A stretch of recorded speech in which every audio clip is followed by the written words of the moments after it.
छोटे उदयपुर जो है फैमिली के बारे में हम बातचीत कर रहे थे और महारानी साहिबा और महाराजा जी और युवराज जी से भी हमने बातचीत किया है।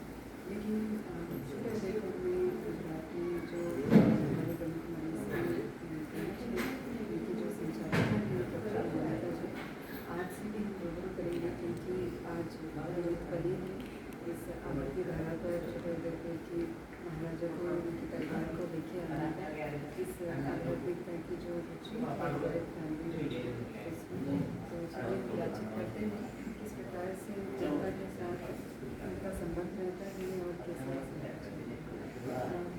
आपको डेली मुझे आज बहुत खुशी है। आज जो के लिए आज हम शांतिवन में मनमोहनी में बता रहे हैं और मैं 22 साल से छोटा उदयपुर जो एक आदिवासी एरिया है उसमें सेवाएं कर रही हूँ और हमारा जो रॉयल फैमिली के साथ रिलेशन है वो ऐसे फैमिली बिल्कुल पास में ही वो जो सेंटर है वो पैलेस के एकदम सामने है और जो सेंटर बना है वो जो ज़मीन है वो महाराजा साहब ने दिया है और उसमें हम मिलकर ही सेवाएं करते हैं। हमारा कोई भी कार्यक्रम रहता है उनको हम बुलाते हैं, रक्षाबंधन पे भी जाते हैं, भाई बीज का टीका भी लगाते हैं, कोई भी सेलिब्रेशन होता है हम पैलेस में जाके करते हैं। और ख़ासकर आपने जैसे महारानी साहिबा से पूछा था कि महिलाओं के लिए आप क्या करते हैं, उस समय भी मेरे मन में ये संकल्प चल रहे थे कि हम मिल करके दोनों ही मिल करके महिलाओं के लिए अच्छे अच्छे कार्यक्रम वहाँ करते हैं। और महारानी साहिबा बहुत ही अच्छी नेचर के हैं और वो समय प्रति समय हमें पैलेस में जगह भी देते हैं और वहाँ पे ऑर्गेनाइज करते हैं प्रोग्राम। तो वुमन वीक का हमने प्रोग्राम रखा था और सारा कुछ ऑर्गेनाइज हमने किया था। हालांकि औरों को वो पार्टी प्लॉट जैसा मतलब किराए पे देते हैं लेकिन हमें वो हमेशा फ्री में सेवाएं करने को देते हैं। तो मिलकर सेवाएं करते हैं और बहुत ही अच्छा हमारा जो रिलेशन है वो एज ए फैमिली है। जैसे रॉयल फैमिलीज अपनी ट्रेडिशंस को मेंटेन करते हैं लेकिन जनता के साथ भी प्रजा के साथ भी यही उनकी नम्रता की विशेषता। ऐसे में जब आदिवासी क्षेत्र में हम देखते हैं तो ये रॉयल फैमिली किस प्रकार से आदिवासी समुदाय के उत्थान के लिए करता है। ये कहते हुए मुझे बहुत खुशी हो रही है कि हमारे महाराजा साहब बहुत सरल और नम्र हैं। दोनों ही हमारे महाराजा महारानी दोनों ही बहुत सरल हैं, नम्र हैं, समाज के साथ बहुत मिलके जुलके और वहाँ के जितने भी मंदिर हैं, जितने भी ट्रस्ट हैं, कॉलेज है, स्कूल है, नगर पालिका है, कोर्ट बिल्डिंग है, पॉलिटेक्निक कॉलेज भी काफ़ी सालों तक उनकी ही प्रॉपर्टी में उन्होंने दिया था सेवा में और बहुत अच्छा मतलब वो समाज के लिए बहुत अच्छा साथ सहयोग देते रहते हैं समय और इसीलिए महाराजा साहब को लास्ट 2023 में 2023 में गिनीज बुक वालों ने वर्ल्ड की थिकेस्ट बुक छपाई और उसमें उन्होंने positive change makers in the world 2023 में ढूंढे और जिसमें पूरे वर्ल्ड में से 1468 पीपल के और उसमें से उन्होंने टॉपर 23rd पीपल को सिलेक्ट किया और उनको यूके में बुला के सम्मानित किया था। तो उसमें मुझे खुशी है कि महाराजा साहब का पहला नंबर है फिलैंथ्रोपिस्ट में। तो पहले नंबर पे महाराजा जयप्रताप सिंह जी आते हैं, महारानी तंजीत जी और छठे नंबर पे उसमें मेरा भी गिनीज बुक में नाम है क्योंकि हम ट्राइबल एरिया में जो सेवाएं करते हैं वो वहाँ के लोगों को बहुत ही सराहनीय लगती है और उसके लिए मुझे भी 36 अवार्ड्स और 4 ऑनरेरी डॉक्टरेट डिग्री मिली है और एक गिनीज बुक में भी नाम है। तो मुझे खुशी है कि पहले नंबर पे महाराजा साहब और छठे नंबर पे मेरा भी इसी घर में गिनीज बुक में नाम है।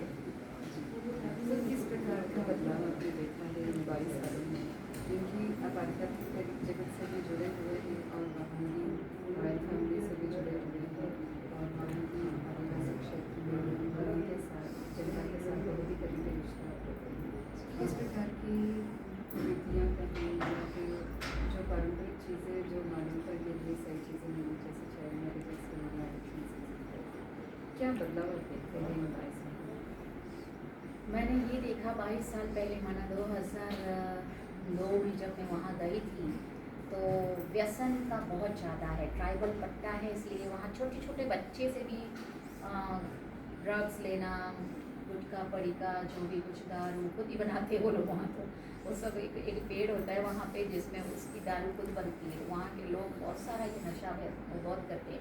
2016 में हमने बहुत बड़ा मेला किया था, व्यसन मुक्ति का ही मेला था खास को, और उसमें वहाँ के लोगों का बहुत अच्छा रिजल्ट हमें मिला कि बहुत सारे लोग हम आ रहे थे। हमने 16 स्टॉल लगाए थे जिसमें हमने लोगों का समाज का सुधार करने के लिए अलग अलग तरीके से उनको दिखाया था।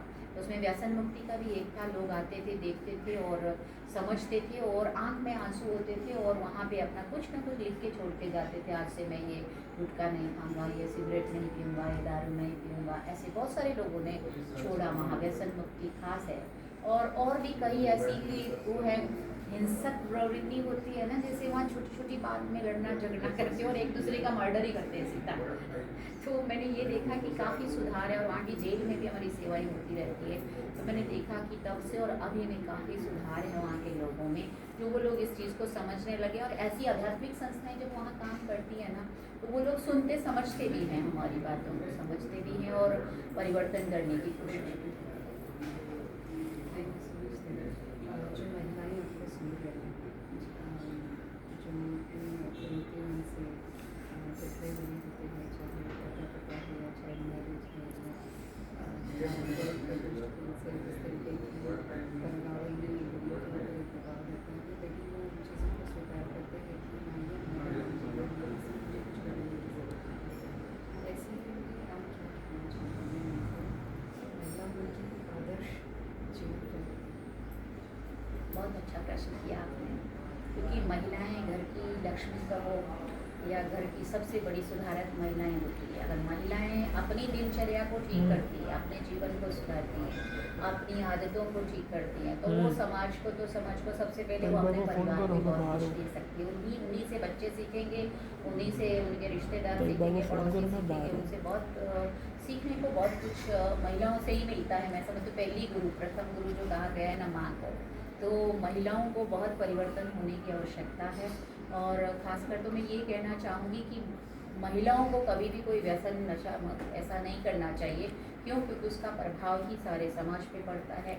उनको अपनी दिनचर्या भी बहुत सही से करनी चाहिए, जल्दी उठना, पूजा पाठ भक्ति में कुछ ना कुछ मन लगाना, भगवान को याद करना, अच्छे काम करना, क्योंकि उनसे सीखेंगे सभी लोग। तो मैं महिलाओं को यही कहना चाहूँगी कि अपनी दिनचर्या को सही से बनाएं। सबसे पहले उनको उठना चाहिए, परिवार में सबसे पहले महिलाओं को उठना चाहिए और उसके बाद उनको अपनी आदतें, जो आजकल बताया हमारे महाराजा साहब ने भी बात करी कि आजकल लोग इंटरनेट पे बहुत चले गए हैं, तो उससे भी थोड़ा बाहर निकल करके बच्चों पे ध्यान देना, फैमिली में ध्यान देना, घर की स्वच्छता में ध्यान देना, खुद की स्वच्छता में, और अपनी जो मेंटली जो स्ट्रेस है वो सब का मूल कारण ढूंढ के और उसको ठीक करना। मैं समझती हूँ महिलाएं अगर इसमें पहल करेंगी तो सारे समाज को इसका बहुत अच्छा